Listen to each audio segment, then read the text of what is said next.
이게 문제네요. 네, 화면으로 나누지 못하게 암호를 걸어놨군요. 그래서 회색으로 뜨고 있습니다. 예, 제가 읽어드리도록 할게요. 네, 오늘은 첫 번째 기도로 아내를 위해서 기도하기 전에 먼저 남편이 자신들을 위해서 기도해야 된다. 이건 너무 명언입니다. 왜냐하면 우리가 기도를 안 하는 게 문제가 아니고요. 우리 베드로서에 보면은 아내를 사랑하고 학대하지 말아라 하시잖아요. 왜냐하면 남편들의 기도가 막히게 될 걸 두려워함이라 그랬습니다. 남편들이 아내를 위해서 기도 안 하는 게 문제가 아니고요. 기도를 하는데 하나님께서 받지 못할 마음으로 기도를 할 수가 있다는 거예요. 그렇기 때문에 아내가 남편을 위해서 기도하든 남편이 아내를 위해서 기도하거든 목사가 성도를 위해서 기도하든 성도가 교회를 위해서 기도하든 그 어떤 경우든 간에 하나님께서 받지 못할 기도를 하지 말자는 거죠. 이건 너무 좋은 시작이라고 생각을 합니다. 너무 좋은 지적이고요. 그래서 우리가 기도를 안 하는 게 문제가 아니라 어떻게 기도하는가. 먼저는 기도가 막히지 않게끔 자신을 돌보며 자신을 돌아보며 기도하는 것이 중요하다. 100% 동감입니다. 그래서 어떻게 기도할 것인가? 예, 5가지 마음을 놓고 이렇게 기도하라고 우리에게 가르쳐 주고 있어요. 그래서 여러분께 하나씩 소개해드리도록 하겠습니다. 먼저는 마음을 같이 하라. 마음을 같이 하라. 그러니까 우리가 뭐 아내들도 마찬가지입니다. 부부가 마음이 하나 되지 않은 상태에서 서로를 위해서 기도한들 무슨 소용이겠냐는 거죠. 뭐 이제 불신자 배우자나 혹은 혼자 믿는 배우자가 기도할 때는 다른 얘기겠죠. 이건 뭐 진짜 마음이 하나가 될 수가 없죠. 영적으로 신앙과 믿음이 다르기 때문에. 그러나 이거는 이제 믿는 가정의 얘기예요. 내가 기도를 해야 되는데 마음부터가 다르다면 어떻게 될까? 그러니 먼저 마음을 싱크해야 된다. 마음을 같이 해야 한다. 그러면서 우리에게 권면하고 있어요. 예를 들어 부부가 다른 교회에 출석하거나 한 사람은 교회 나가고 한 사람은 예수님을 믿는데도 불구하고요. 그렇지 않을 경우 부부 화합에 서서히 금이 가게 된다. 그러므로 우리가 교회에서 무슨 봉사를 하는 일도 좋고 기도를 하는 것도 좋고 영적인 일을 하는 것도 좋은데요. 먼저 마음이 하나가 되시는 것이 중요하다는 거죠. 제가 오래전에 우리 한 집사님께 이런 상담을 들었어요. 제가 우리 좀 헌금을 좀 하고 싶습니다. 좀 이렇게 누군가를 돕고 싶고 신학생을 돕고 싶습니다. 그런데 제가 드린 조언의 말씀은 우리 남편분이 같은 마음이신지 특별히 이렇게 물질을 드리시거나 하실 때는 부부가 같은 마음으로 하셔야 되죠. 예, 물론 몰래 하시는 경우도 있으시지만 저는 그것이 건강하다고 생각하지 않습니다. 그래서 먼저는 한 교회 출석하시는 게 영적으로 이렇게 싱크 되시는 게 좋겠죠. 우리 남편 출석하시는 교회에서는 막 선교 주장하고 있고 아내 출석하시는 교회에서는 가정의 회복 주장하고 있고 그러면 좀 어렵지 않겠어요. 그래서 이걸 지적하고 있어요. 이런 것부터가 좀 회복을 하고 부부관계를 깨뜨리는 문제들이 생각나거든 특별히 그것들을 위해 기도하라. 그래서 아내와 내가 일체감을 갖는데 방해가 되는 마음의 문제가 있다면 하나님 앞에 솔직히 고백하라. 지금 내가 왜 아내를 이렇게 마음으로 깊이 하나 될 수 없는지 이것부터 기도하고 해결을 받으라는 거죠. 그런 다음에 축복이 의미가 있죠.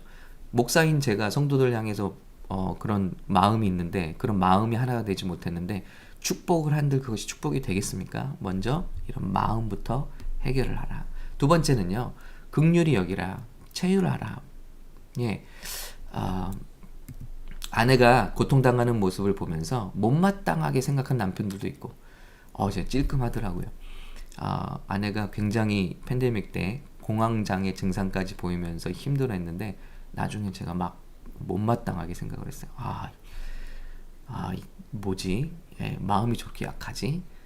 이런 못된 생각을 하고 그랬는데 그 증상을 통과한 이야기를 듣고 이제 이해하게 되니까 너무 잘못했구나. 혹은 당황해 어쩔 줄 몰라 하거나 실증을 내고 외면해 버리는 남편들도 있다. 하지만 아내의 그런 모습을 보거든 주저하지 않고 아내를 위로해 줄 수 있는 마음을 달라고 기도하라. 먼저 내 마음 가운데 이런 긍휼의 마음, 채울하는 마음, 불쌍히 여기는 마음, 이것을 위해서 기도를 하라는 거야. 자신을 위해서 기도하라. 아내를 위해서 기도하지 말고 먼저 자신을 위해서 기도하라. 그리고 아내의 말을 들어주는 것부터 시작하라. 말을 들어주는 것 자체가 위로가 됩니다. 눈길을 다른 곳으로 돌리면서 나 급하게 처리할 중요한 일이 있어. 그러니 빨리 말해. 이렇게 말을 하지 않죠? 라는 식으로 들어서는 안 된다는 거죠. 심지어 이 저자는 이걸 고백하고 있어요. 과거에 남편 마이클은요, 단 1초도 내 말을 들어주지 않고 휙 가버리곤 했다. 내 말을 들어주기 원할 땐 쫓아가서 말하거나 남편을 붙잡아 앉혀놓고 나를 쳐다보라고 한 뒤에 내 말을 듣고 있는지 확인하기 위해서 내 말을 듣고 있으면 눈을 깜빡여 보세요. 이거 뭐 식물인간입니까? 내 말 듣고 있으면 눈 좀 깜빡여 봐요. 우리 뭐 TV를 보거나 이러면서 듣지 않으려 하죠. 그때 너무 상처를 받는다는 거죠. 그러므로 사랑과 관심을 가지고 아내의 말을 경청하게 해주시라고 기도하라. 그런 태도는 거저 주어지는 것이 아니다. 가꾸어 가야 한다라고 이렇게 쓰고 있습니다.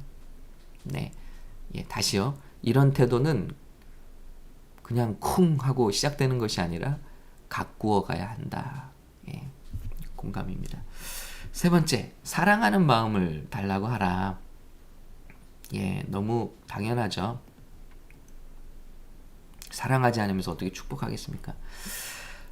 명언이 나오고 있습니다. 23년 동안 교회를 담임하신 잭 헤이포드 목사님. 여러분, 잭 헤이포드 목사님은 뭐 작곡가로도 아시죠? 찬양 사역으로 또 남가주에서 굉장히 유명하신 목사님이죠. 잭 헤이포드 목사님은 남편에게 진정으로 사랑받는 아내는 세월이 흐를수록 아름다워진다는 말을 하곤 했다. 명언이죠. 남편에게 진정으로 사랑받는 아내는 세월이 흐를수록 아름다워진다. 여러분, 아내들을 보시기 바랍니다. 정말 아름다워져 가고 있는가? 남편의 몫이라는 거죠. 또 남편을 보시기 바라요. 자신감 있어져 가고 더 충만해져 가고 남성도 아름다워진다고 할까요? 그것은 아내의 열매죠.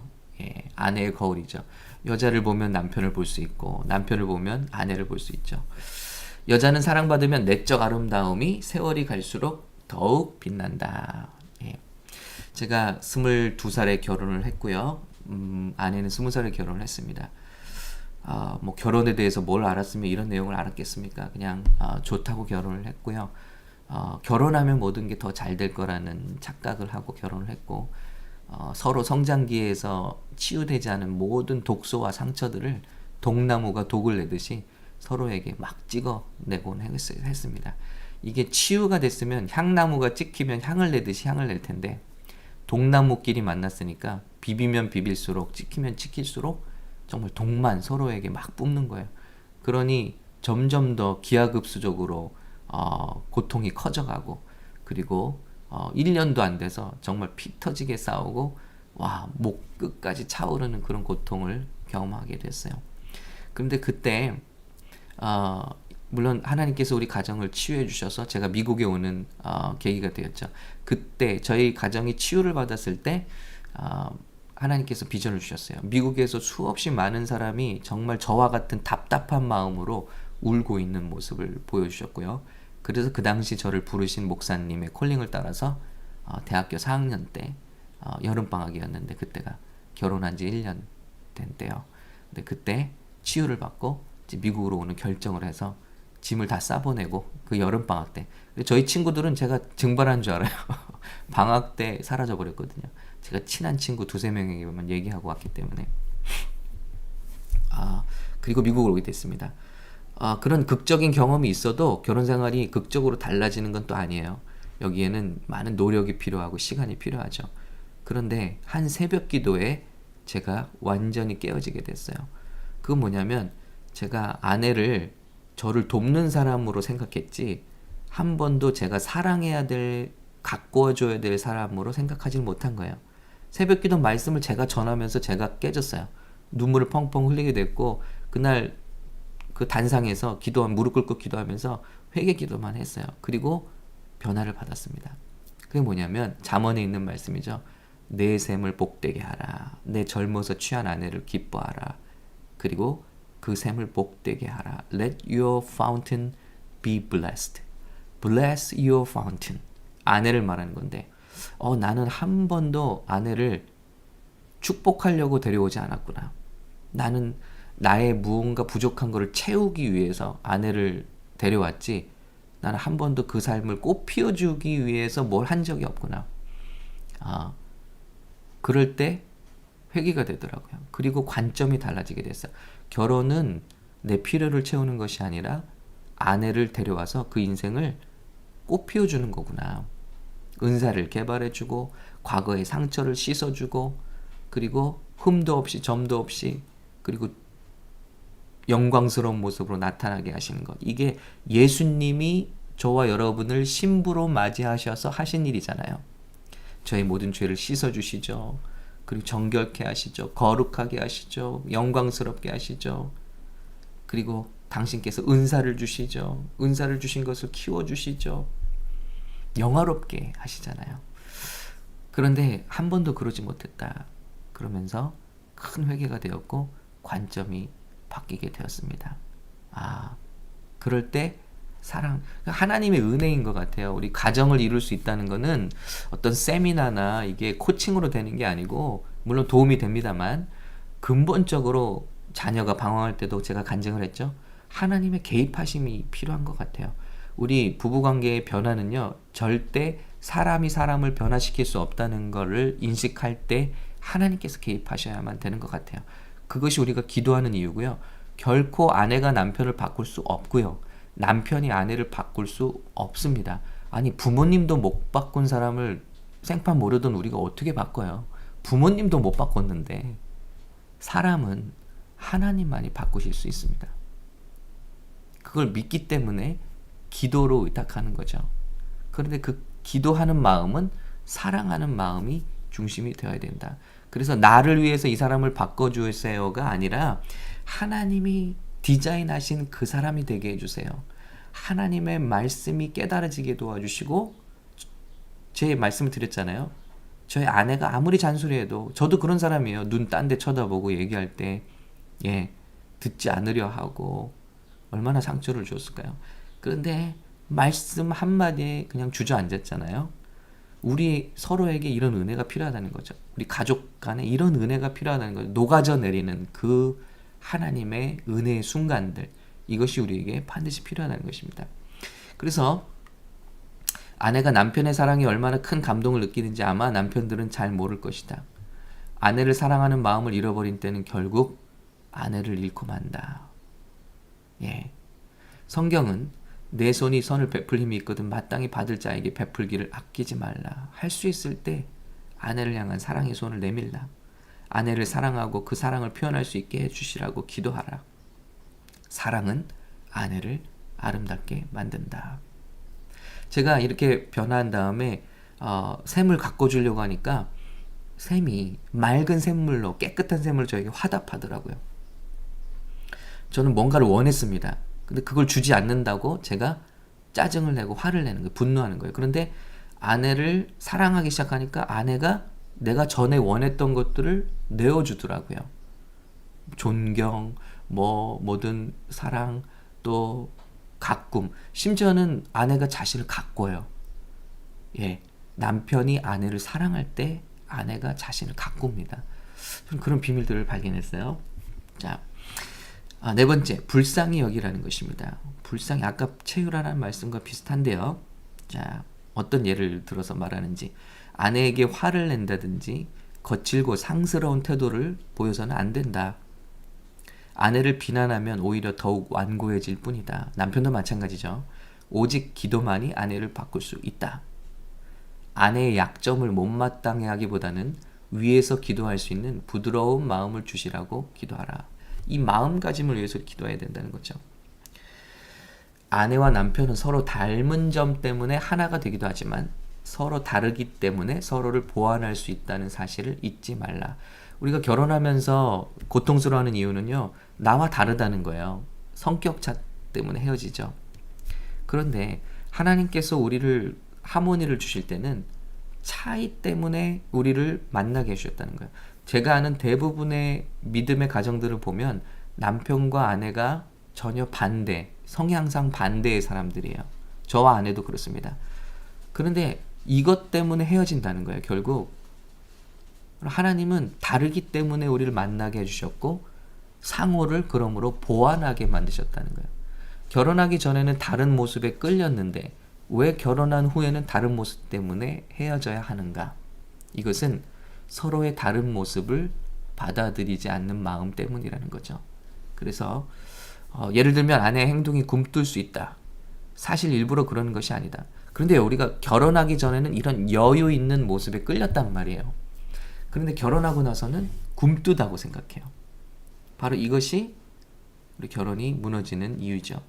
시간관념이 부족하거나 할 일이 너무 많기 때문이다. 그럴 때는 아내가 일들을 잘 계획해서 해나갈 수 있게 해주시라고 기도하거나 능력이 붙이는 많은 일을 하지 않게 해주세요 라고 기도하라. 저는 여기 한 가지 좀 첨부하고 싶어요. 아내가 이런 모습을 보일 때 이런 모습을 바꿔주세요가 아니라 내가 예전에 사랑했던 모습은 무엇이었나? 바로 저런 여유 있는 모습이 아니었나? 나는 항상 바쁘고 이렇게 정신이 없던 나였는데 저런 여유 있는 모습이 끌리지 않았던가? 예. 저는 항상 시스템 안에서 뭔가를 지키는 거를 좋아했고요. 그리고 그렇게 살아온 것 같아요. 그래서 모범생이었고, 그래서 제 아내를 만날 때 뭔가 대담한 모습, 뭔가 이런 걸 벗어날 수 있는 모습, 이런 모습들이 예, 굉장히 매력적으로 다가왔거든요. 예.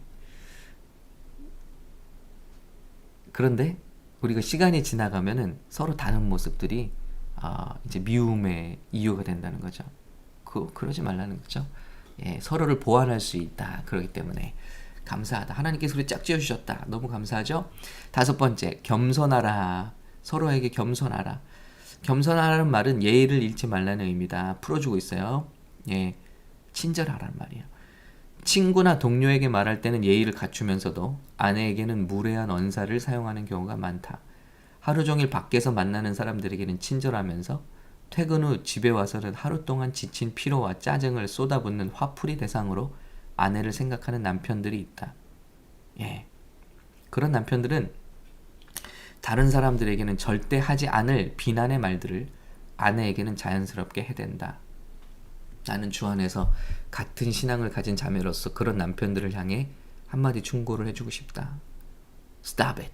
당장 멈추세요. Right now. 결혼 생활은 그 자체만으로 힘들다. 거기에다 서로를 생각해주지 않고 무례하고 잔인하게 행동한다면 더 이상 견딜 수 없게 된다. 그럴 경우 결혼 생활이 마치 지옥같이 변해서 숨이 막히고 좌절되고 격한 감정이 일어나고 사는 것 자체가 고통이 된다. 아내를 오랫동안 무례하게 대하다 보면 아내의 마음에 분노와 원망이 쌓이게 되어 절망하게 된다. 결국 부부관계는 파국으로 치닫게 된다. 남편에게 염증을 느낀 아내는 점차 자신이 원치 않는 모습으로 변해버린다. 예. 굉장히 맞는 말씀, 누군가 꼭 우리에게 해줘야 되는 말씀이죠. 예, 우리는 아내도 마찬가지죠. 사람들 만나서 친절하고요. 정말 그 친절이 필요한 가족들에게는 무례한 경우가 많이 있잖아요. 학대하고 가족들을. 예, 저희 부부도 이걸 깨닫고 오래전부터 자녀들에게 이렇게 해요. 자녀들이 밖에 사람들 만나면 예의를 차리고요. 집에 오면 엄마 아빠한테는 무례하게 하는 경우가 있거든요. 저희도 그렇고. 그럴 때 우리 가족에서 얘기합니다. 세상에서 제일 친절해야 되는 사람들은 가족이야. 그리고 내가 다른 사람에게 할 수 없는 거를 가족에게 와서 이렇게 하면 안 돼 하고 가르치고 있습니다. 부부간에도 마찬가지죠. 예. 이런 부분이 해결된다면 우리의 기도가 하나님께 막히지 않을 거예요. 많은 기도를 하는 게 뭐가 중요합니까? 하나님께서 그 기도 받지 않으신다고 하는데 아내를 괴롭게 하지 말라. 이는 내 기도가 상달되지 못하지 않게 하려 함이라. 그러니까 상달되게 한다는 거죠. 기도가 막힌다. 기도해도 소용이 없다. 누군가 정서적으로 학대하고 있는데 그런 일이 일어나서는 안 된다는 거죠. 그래서 친절하라. 남자의 말은 상처를 치유하고 생명을 가져다주는 부드러운 향기와도 같지만 때로는 상처를 내고 죽이는 날카로운 칼날 같기도 하다. 그래서 친절하게 아내를 대하라. 아내를 대할 때는 하나님이 주신 선물이라 생각해야 한다. 그럴 때 아내가 남편을 돕는 온전한 축복을 누릴 수 있다. 아내를 귀히 여기고 존중하면 남편의 가장 소중한 자산으로 변할 것이다. 여러분 잠언의 말씀 그 말씀이에요. Let your fountain be blessed. 이 말씀 기억하시면 좋겠어요. 제가 무너지고 변화된 말씀. Let your fountain, 당신의 샘이 be blessed. 복을 받게 하라. 당신의 샘, 아내를 축복하라. 시골에서 우물을 저희 집에 옆에 우물이 있어요. 그걸로 먹는 거예요. 근데 이사를 가서 그 우물을 먼저 모든 꾸정물들을 다 퍼냅니다. 그리고 우물에 담을 싸줘요. 전기 모터를 설치합니다. 그리고 담을 싸줘요. 왜요? 시멘트로 벽을 싸줘요. 이렇게 헛간을 만들어줘요. 왜죠? 먼지가 떨어지지 않도록, 그리고 들짐승들이 들어오지 않도록요. 예. 그러면 그렇게 가꿔주면, 보호해주면, 프로텍트해주면, 축복해주면 그 샘이 맑은 샘물을 내고요. 그 샘물로 온 가족이 먹게 되는 것처럼 남편들이요, 아내들이요, 먼저 우리 let your fountain be blessed. 예, 아내를 바라보는 관점, 남편을 바라보는 관점이 나의 결핍을 채워주는 도구가 아니라 사랑받기 충분한 존재이고 나는 그를 축복하기 위해서, 나는 그를 아름답게 가꿔주기 위해서 결혼한 것이다 라고 서로가 생각이 바뀔 때 둘 중에 한 분만 바뀌어도 됩니다. 그러면 상대방이 변화하기 시작합니다. 그리고 이것은 하나님의 개입이 필요하고 은혜가 필요한 부분이죠. 그래서 우리가 오늘 기도합니다. 축복합니다. 이런 은혜가 여러분과 함께 하시기를 예수님의 이름으로 축복합니다. 함께 기도하겠습니다. 하나님 감사합니다. 우리에게 가정을 주시사 주님 1 더하기 1이 2가 아니라 100이 되게 하셔서 하나님의 귀한 일을 감당하게 하시니 감사합니다. 그러나 마귀 사단은 이런 가정들을 무너뜨리고 우리의 자존감을 무너뜨리고 고통 속에 빠지게 하며 함께 기도하지 못하게 하려고 안간힘을 쓰게 하고 있습니다. 주님, 이때 우리 가정들을 지켜주시옵소서. 우리 사랑하는 성도들을 지켜주시옵소서. 특별히 우리 샘물교회 성도들 모든 가정과 부부들을 지켜주시고 또 우리 자녀들을 지켜주시옵소서. 그래서 주님이 원하시는 그 놀라운 일들을 하라고 우리를 맺어주셨는데 정말 1 더하기 1이 100이 되어 1000이 되어 하나님의 귀한 일들에 쓰임받고 그 가정에 놀라운 사랑과 친절과 기쁨과 은혜가 넘치도록 축복해 주시옵소서. 내가 나를 바꿀 수 없습니다. 하물며 내가 상대방을 어떻게 바꾸겠습니까? 마음을 지으시고 마음을 고치시고 마음을 변화시켜 주시는 분은 오직 하나님이십니다. 하나님께 의탁하오니 축복하시고 나의 마음부터 바꿔주시고 우리 모든 기도하는 가정들이 화목을 회복할 수 있도록 변화를 경험할 수 있도록 축복하여 주시옵소서. 주님, 특별히 이번 주는 우리 사랑하는 가족들 침례를 9명이 받습니다. 하나님, 비둘기 같은 성령이 임하여 주시고 침례를 받는 이나 이것을 바라보는 모든 이들 온 교회에 정말 놀라운 축복이 넘치도록 주님 임재 가운데 들어가도록 특별한 주님의 임재로 함께하여 주시옵소서. 주님의 말씀을 순종하고 행하는 것이 얼마나 중요한지, 얼마나 큰 이득을 주시는지, 얼마나 큰 은혜를 주시는지 우리 모두가 알게 하여 주시옵소서. 감사합니다. 우리 가정들을 세워 주시옵소서. 예수님의 이름으로 기도합니다. 아멘. 예.